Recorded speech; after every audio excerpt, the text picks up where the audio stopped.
Bout Time with Rashan's Bout Time Boxing, aka Mr. Trill Hunter Mill. What's up to my Bout Time Boxing family and the Trill Hunter Mill gang?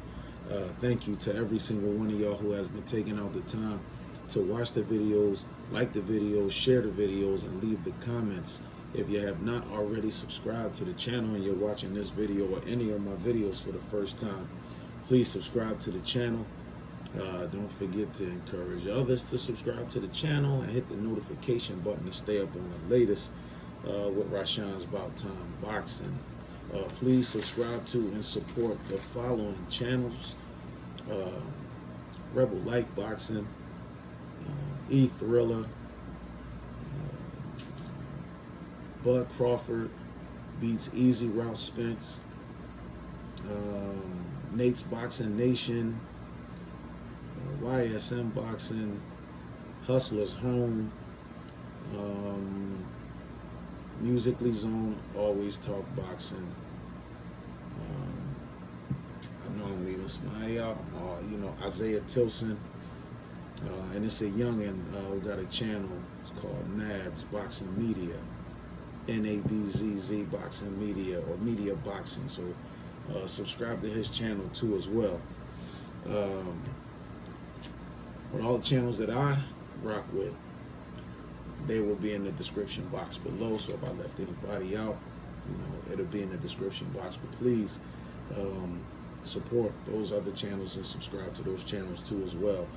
My audience, of course, as always, Marvelous Williams, Kofi's Universe, Fit Addiction 369, Wentworth Richardson, Willie Bateman, High Consciousness, BJ Bobo, The Key, Tone Money, Fresh Prez, The Expert Genius, Chin Checking, Ill Minds Revolver, Juice Lee, Jonathan McGovern, Reginald Oglesby, Real Deal, John Doughboy, Benjamin Bryant Jr., Raw Dog, my cousin Ish, Big Bro Sharif, my Uncle Tiandre, Perry Robinson, B. Romero, Sub-Zero, Bandil, Flame on 24, Jake Petty, Cav C, High Queen, my Aunt Donna Robinson, love you Auntie, Derek Wiltz, Roselle Monroe, Muhammad Mirage, Joseph Bailey, Nefera Sesha Bay, and Holly Thompson. All right, so we gonna get at it. This whole Jake Paul and HASIM Rahman Jr. situation. If you ask me, Jake Paul never had any intentions on really fighting him anyway. Jake Paul picked him just because, he'd been beating retired MMA fighters and a basketball player. None of these people have any experience boxing. But Jake Paul has been, training for a while, from what I heard and from what I researched. He's been, him and his brother Logan, they both been training for a while. Even though they were, doing stuff on YouTube and all that type of stuff, and that's how they got famous. But they, But they've been training for a while.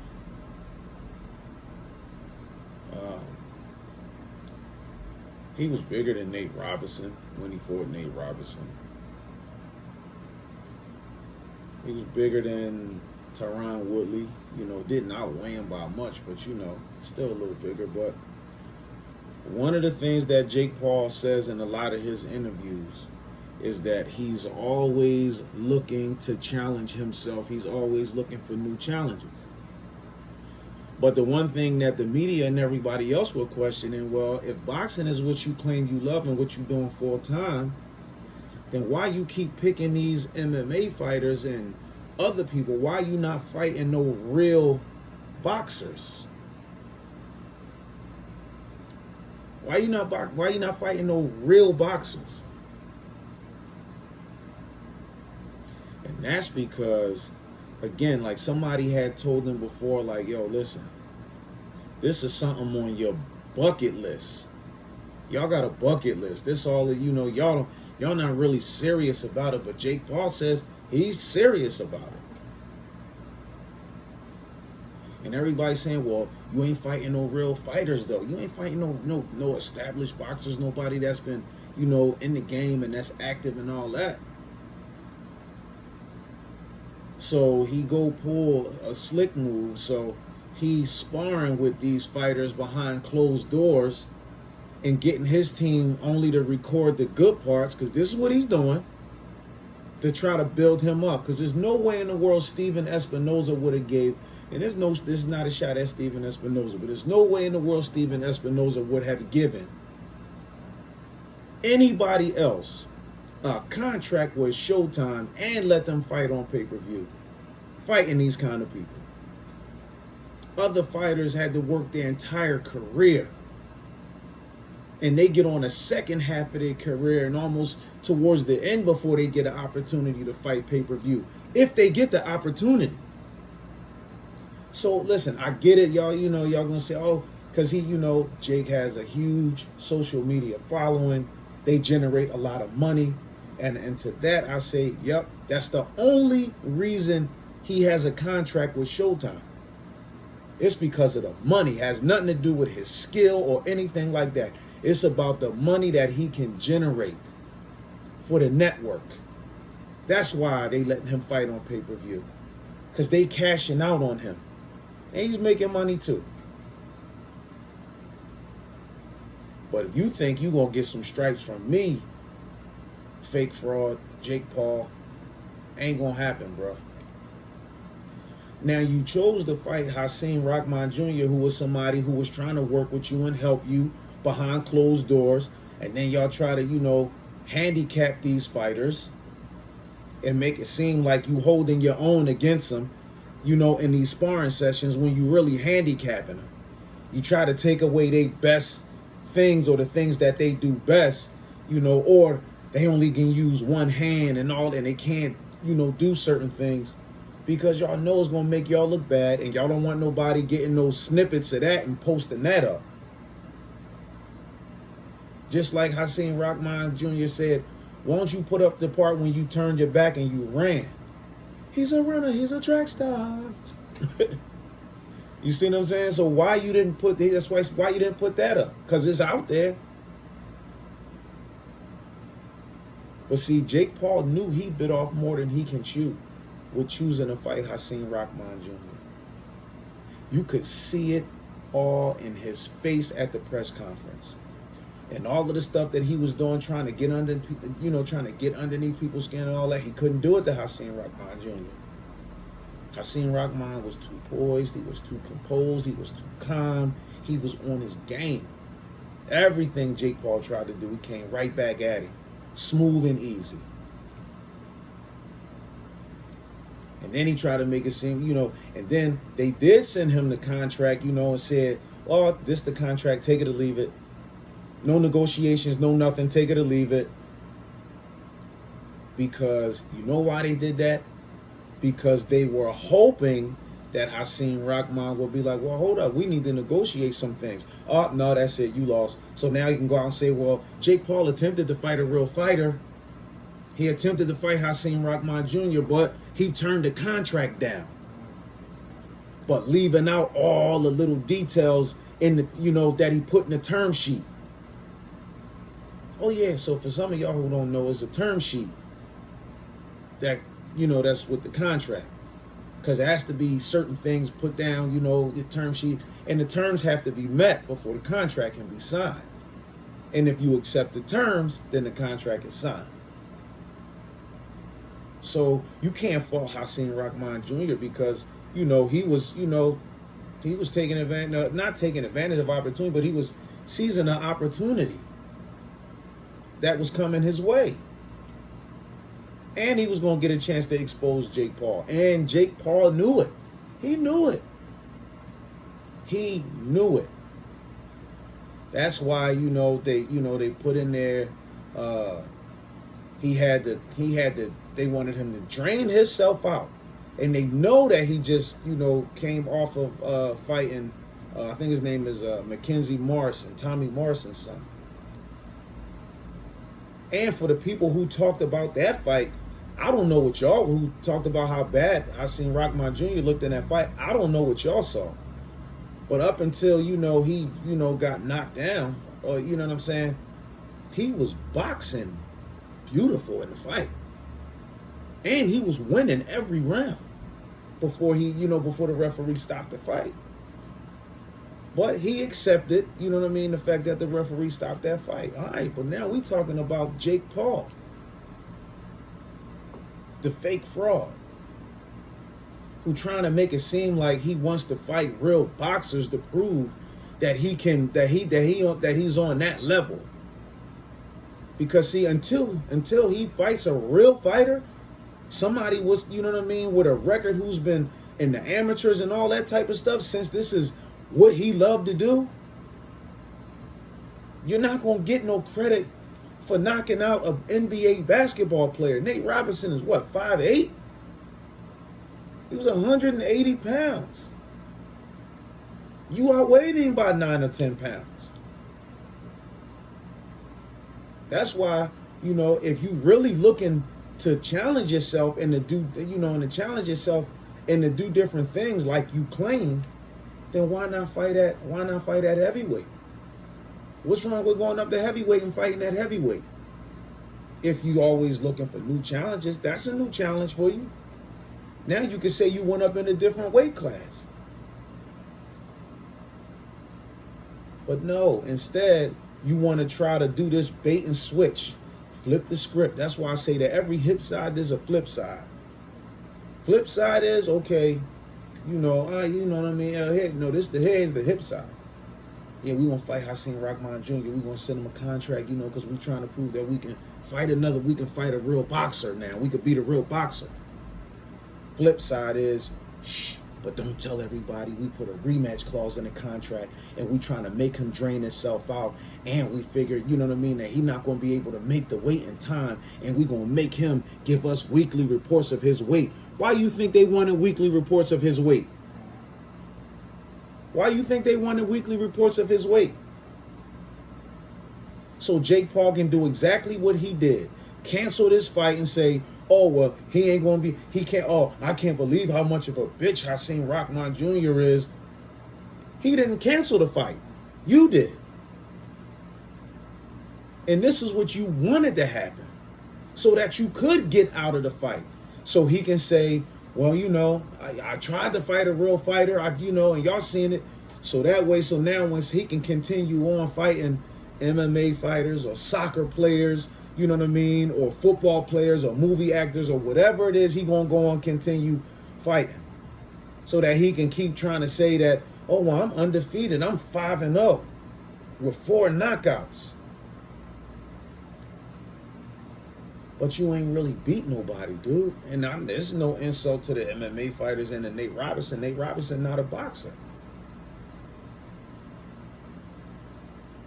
And see, I've been in the gym, so I know how that thing go with people who don't box for real, and they coming in there and there's somebody working with them. They not trying to hurt them. They just trying to work with them so they can get comfortable with, learning how to throw combinations, how to defend and slip shots and all that. I know how that works.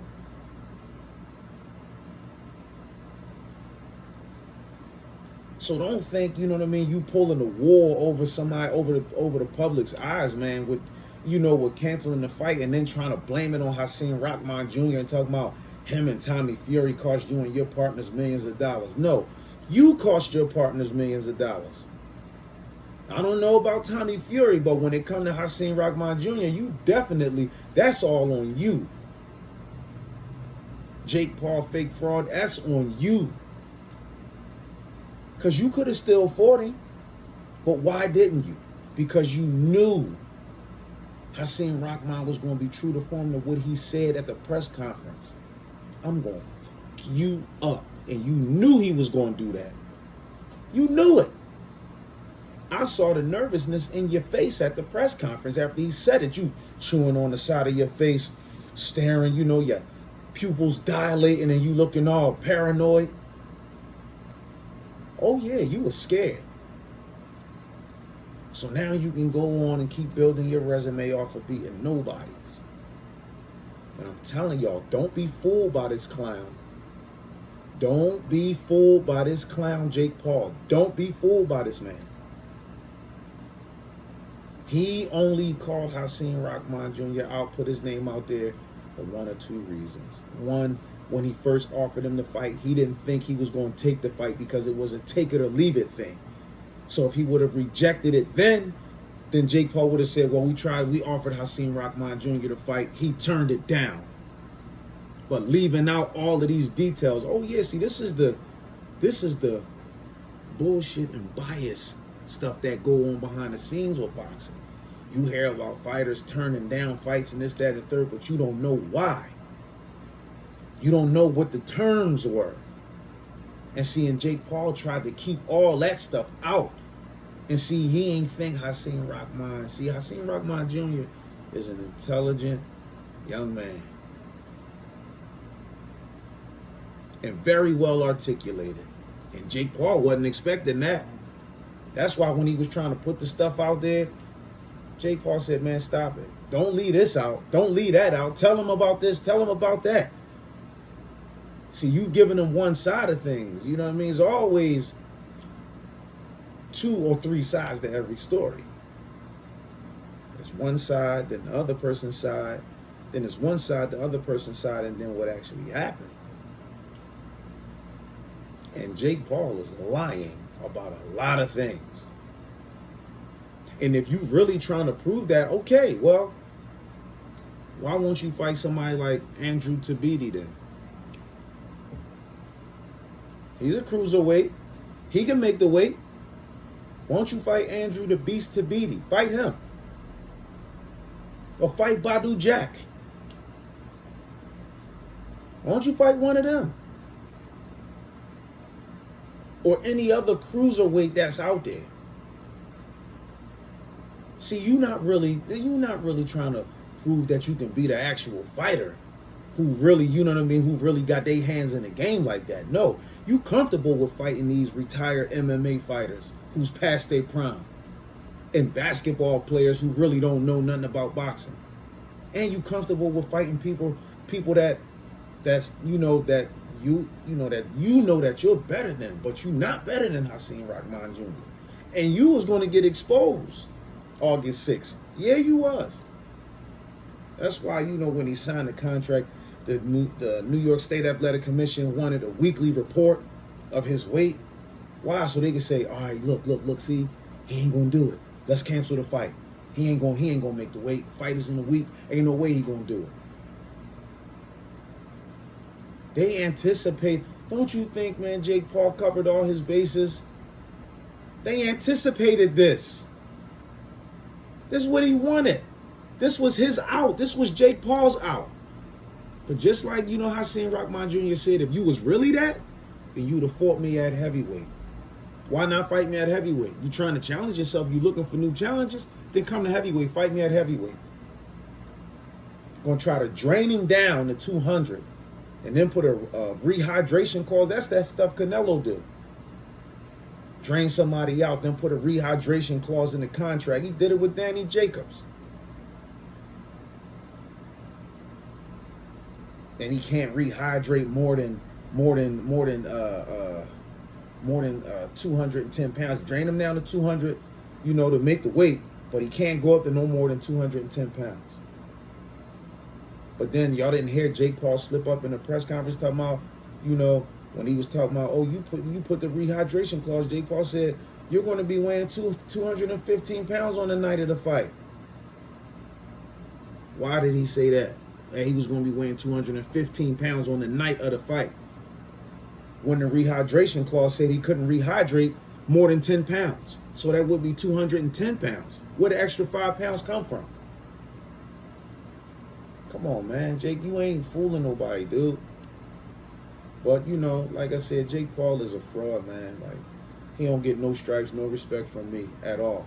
Salute to HASIM Rahman Jr. Assalamu alaikum, bro. Listen, man. I hope that some kind of way that this fight can get made. You know what I mean? Because until Jake Paul fights an actual fighter, like a HASIM Rahman Jr. or Andrew Tabiti or Bout Jack, somebody established, I'm not watching, and I'm not watching nothing that he does. And the only reason why I tuned into this was because of HASIM Rahman Jr. That's it. But anyway, y'all let me know what y'all think, though. You know what I mean? How y'all feel about it? You know what I mean? Y'all think, you know, Jake Paul was trying to get out of the fight anyway, or do y'all really believe that he wanted to smoke with HASIM Rahman Jr.? Because I don't. But y'all drop the comments in the comment section below and let me know what y'all think.